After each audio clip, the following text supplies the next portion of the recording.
Muy buenos días. Hoy veremos el tema número 1, Sistemas de Contabilidad, presentado ante la Universidad de Carabobo, Facultad de Ciencias Económicas y Sociales, Escuela de Administración Comercial y Contaduría Pública, Campus La Morita. Profesora de Sistemas de Contabilidad, doctora Airlis Bello. Entrando en materia, encontramos que nuestra primera definición es procesamiento de datos. Recordemos, cuando vieron sistemas de procedimientos y contables en la Universidad de Carabobo, hablábamos en el tema de información y comunicación y la parte de sistematización, qué eran los datos, cómo se daban y cómo se procesaban. En este sentido, decimos que el procesamiento de datos no es más que la transformación de datos en información, que se realiza de manera manual, computarizada y mental, y se obtienen por medio de la reproducción o reducción de la incertidumbre de la información. En este sentido, debemos recordar que la información es sumamente importante dentro de la organización porque ayuda a tomar decisiones, mas no obstante debe ser completa para poder ser acertada. Dentro de las fuentes más comunes dentro de las organizaciones encontramos manuales, formularios, archivos, personal, sistemas, libros y registros. En este sentido, debemos de estar muy claros de lo importante que es la comunicación, dado que inicia cuando el emisor, a través de un proceso decodificador, transmite mediante un canal al receptor. Claro está que este receptor debe tener el descodificador de dicho código y a su vez existe en este proceso ciertos ruidos que pueden interrumpir dentro de este proceso de canal lo que trata el emisor transmitir, que no es más que un mensaje. El receptor, cuando descodifica, hace el proceso de retroalimentación al convertirse en emisor y a su vez el emisor en receptor, y es donde se da la comunicación. Esto obviamente, este proceso de comunicación es entre dos o más personas. La interacción entre dos o más personas pueden ser oral, escrita o simbólica. La comunicación es valiosa dado que por medio de ella se transmite información. La contabilidad. Existen diversas definiciones de contabilidad. Esto se debe a que a través del tiempo ha existido adiciones, clasificaciones diferentes, métodos diferentes de cómo definir la contabilidad. Unos dicen que es un arte, otros dicen que es una técnica, otros dicen que es una ciencia, y hay obviamente una unión de estas ambas teorías. En este sentido, podemos decir, dentro de todas las definiciones o conjunto de definiciones que se puede conseguir, que es el arte de registrar, clasificar y resumir en forma significativa y en términos de dinero las operaciones y los hechos que son, cuando menos, de carácter financiero, así como el de interpretar sus resultados. Cabe señalar también que existe la definición de la contabilidad como una ciencia social. Esto se debe a que nosotros como contadores no es solamente tenedores o somos solamente numéricos o tenedores de libros o solamente detrás de un escritorio para llevar cuentas, sino que a su vez somos personas que debemos estar claros y conscientes de que todo lo que hacemos impacta dentro de la empresa y esta empresa impacta dentro de una sociedad. Y es por eso que se denomina que somos una ciencia social o que la contabilidad está dentro de la rama de la ciencia social. Sistema de contabilidad. Conjunto de elementos que interactúan para transformar datos financieros en información financiera. Al ver esta definición, tomamos en consideración lo que es definición de contabilidad versus definición de sistema. Recordemos que en sistemas y procedimientos, una materia anterior a sistemas de contabilidad, encontramos que la definición de sistema no es más que un conjunto de elementos y partes con características en común que interactúan de manera coordinada para el logro de un fin de común. Y aquí estamos viendo lo que es la definición de contabilidad. Uniendo ambas definiciones encontramos dicha definición de qué es un sistema de contabilidad. Características de los sistemas contables. Estas que voy a dar acá son una de las tantas características de un sistema de contabilidad, mas no son las únicas. Ustedes pueden indagar cuáles son. Pero dentro de las importantes encontramos, en primera instancia, que debe permitir que se apliquen los PCGA o las NIF. Cuando hablamos de los PCGA, es obviamente los principios de contabilidad generalmente aceptados. Aquí encontramos que al inicio estaban los PCGA en Venezuela. Hoy por hoy se ha tratado a través de la Federación que esté las normas de información financiera que están rigiendo, mas no obstante existen otros países que las normas ya están dentro de las leyes. En Venezuela todavía no están dentro de las leyes como tal del Estado, pero sí dentro de las leyes contables. Por eso es que todavía coloco PCGA, porque está todavía dentro de las leyes de la República lo correspondiente a esos principios, pero ya nosotros nos estamos guiando por las normas financieras. Que se obtenga la información para efectos internos y externos. Recordemos que nosotros llevamos la contabilidad no solamente para los accionistas de la empresa, sino para el Estado o para un ente bancario, para cualquier otra institución que lo requiera, para algún proveedor, para algún prestamista, etc. Que se puedan preparar estados financieros para diferentes entes. Lo que estaba diciendo en el punto anterior, la contabilidad debe permitir la flexibilidad de presentar los estados financieros de acuerdo al ente que esté solicitando la información. Claro, todo dentro de los PCGA.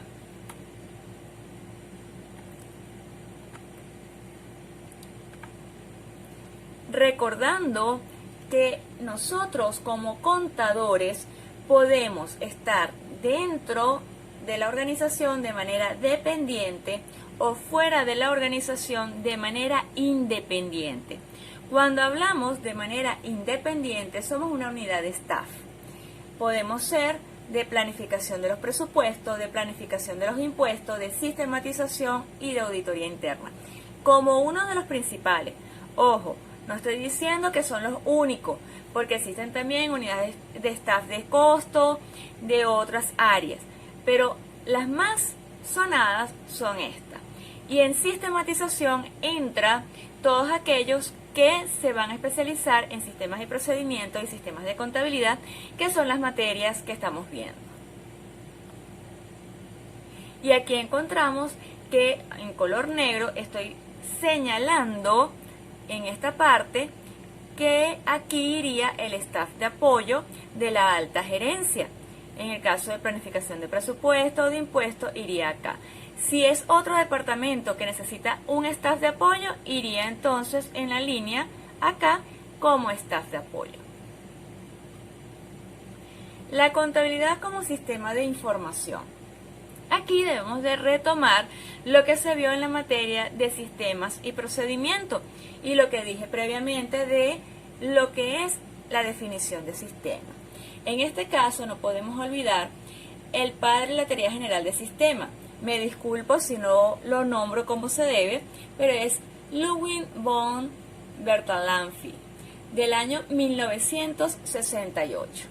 Él hablaba, obviamente, de cómo es la definición, la que le dije previamente, que tiene esos elementos fundamentales, es decir, que es el conjunto de elementos y partes que poseen características en común, que trabajan de manera coordinada para el logro de un fin en común. Y aquí ven, la teoría en general dice, la actividad de cualquier parte de una organización afecta a la de todas las demás, porque trabajan de manera coordinada. La idea de control automático a través de la retroalimentación, aquí estamos hablando de que no es solamente de un sistema abierto, sino de un sistema dinámico: entrada, proceso, salida, retroalimentación. Un sistema abierto es aquel que interactúa con el medio, permitiendo adaptaciones y cambios para lograr mantener su equilibrio interno. Y esto es sumamente importante porque la contabilidad está inmersa dentro del sistema denominado empresa.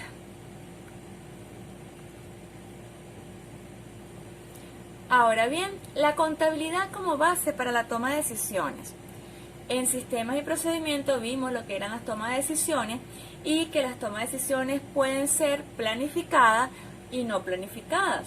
Cuando hablamos de esas tomas de decisiones planificadas, son las que se encuentran dentro de los manuales, y las no planificadas son las que se dan al momento porque son obviamente de carácter extraordinario. En este caso, hablamos de decisiones de los usuarios y de decisiones contables. Cuando tomamos decisiones contables, deberíamos de tener dentro de la organización un manual de políticas contables, un manual de códigos contables, ¿sí? Y es sumamente importante.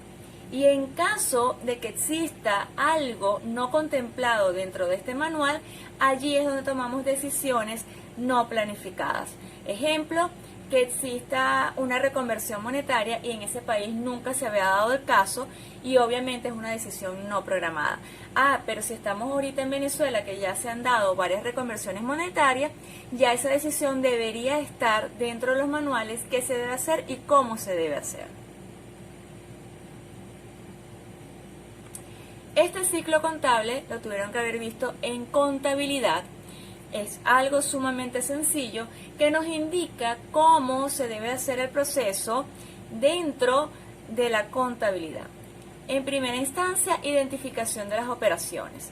Debemos entonces tener claro si es una cuenta de carácter deudor, una cuenta de carácter acreedor, si se está haciendo una operación de compra, si es una operación de venta, si es un crédito, no es un crédito, es decir, qué tipo de operación se está realizando para hacer el asiento de diario. Este asiento, después que se termina, hace un pase al mayor y se hace un pequeño balance de comprobación de si las cuentas están cuadrando, es decir, lo que va por el debe y lo que va por el haber, lo que significaría partida doble. En caso de que no sea así, en caso de que no se hizo bien el asiento, se procede a hacer los ajustes y nuevamente un balance de comprobación ajustado para la verificación. Cuando ya está todo listo, se emite los estados financieros y se hace el cierre de las cuentas, emitiendo el último balance de comprobación para hacer nuevamente asientos de revisión para que al periodo siguiente, es decir, cuando se cierra el año, se hace la clasificación de las cuentas que pasan de un año a otro o el cierre completo de las cuentas que solamente tienen un periodo contable y se inicia nuevamente el proceso. Esto es semana a semana, mes a mes, año a año.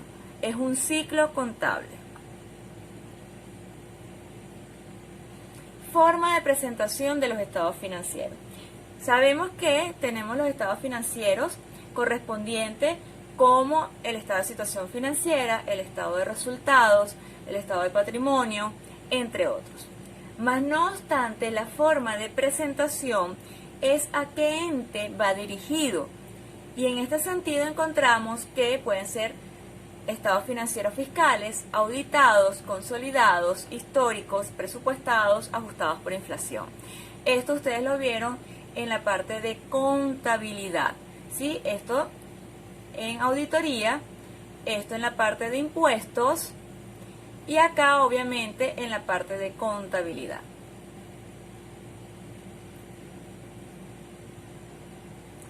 Ciclo de control.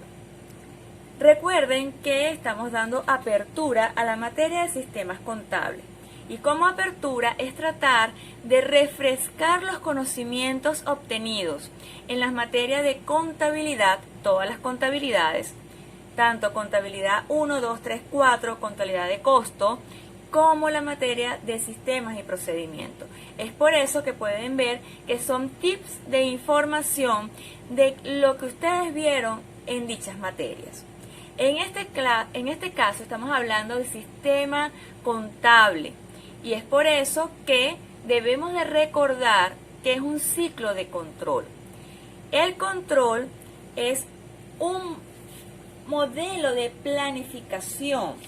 Esa planificación inicia con planificar, organizar, dirigir, ejecutar y retroalimentar, tomando en consideración que ese subsistema de control administrativo no es más que el control y manejo de los recursos, tomando las decisiones en torno a las actividades, atendiendo o buscando el máximo aprovechamiento de los recursos, ejercido por personas, es decir, recurso humano.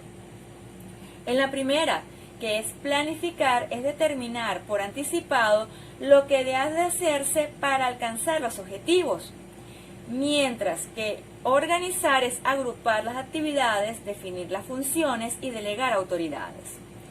La parte de dirección y ejecución van entrelazadas, es decir, no puede separarse la dirección de la ejecución. Y no es más que sincronizar los esfuerzos de los individuos, guiar para lograr los objetivos en atención a los planes. Y por último, la retroalimentación, evaluar y corregir el desempeño de las actividades de los subordinados para asegurar el logro de los objetivos y planes. No es más que verificar que los resultados sean igual que los planes o mayor a los planes o menor a los planes. En este sentido, podemos tener en cuenta que la parte del control no solamente lo realiza el contador, lo realiza el contralor, lo realiza el auditor interno, lo realiza el auditor externo, pero cada uno a través de una visión diferente. Y ahí hablamos que podemos encontrar control interno, control externo. En este caso, vamos a ver el ciclo de control correspondiente al contralor. El primer punto es determinar objetivos a priori. Cuando hablamos a priori es antes de, ¿sí? Eso significa que es en la parte de inicio, de planificación. Voy a determinar qué se quiere hacer. En segunda instancia tenemos establecer políticas y formular estrategias.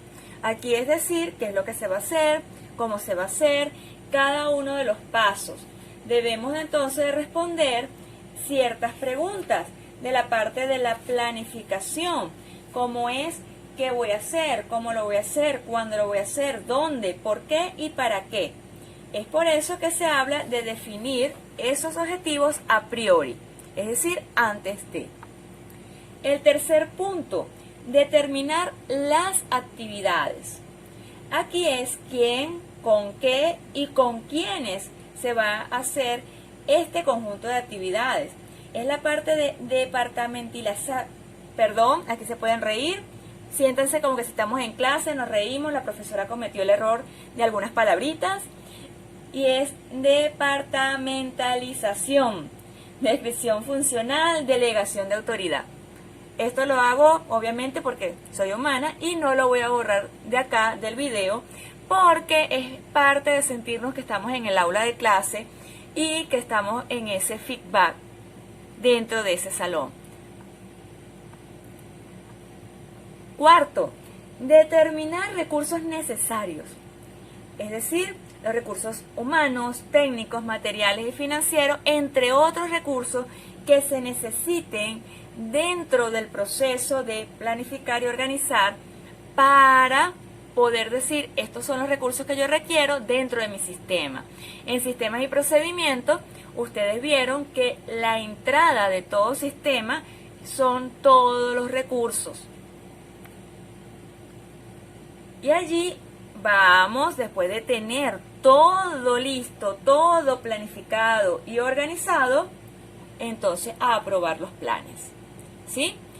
Eso es a priori. Bueno, ya está todo listo, ya nos parece que está bien las normativas, las políticas, las estrategias, entonces vamos a aprobarlo para entonces ejecutar los planes. Y aquí entra la parte de dirección y ejecución, que no es más la emisión de instrucciones antes, en y después de la ejecución. Ojo, siempre hay que tener motivación, liderazgo y comunicación. Fundamental. Como líderes debemos de estar claros en esos 3 puntos. Motivar, tener buen liderazgo y una buena comunicación. Y eso es durante la parte de ejecutar políticas, estrategias y planes. Tenemos después determinar el resultado de los planes. Esa es la retroalimentación o el inicio de la retroalimentación.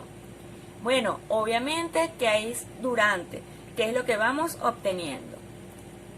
Octavo, comparar resultados con lo planeado. Ahí vemos, bueno, yo planeé que íbamos a obtener tales ingresos. Obtuve más, obtuve menos o obtuve lo esperado. Y de acuerdo a eso se va a hacer un análisis de los estados financieros, se va a hacer un análisis de por qué se obtuvo eso y qué se puede mejorar. Y acá tenemos lo fundamental de la retroalimentación.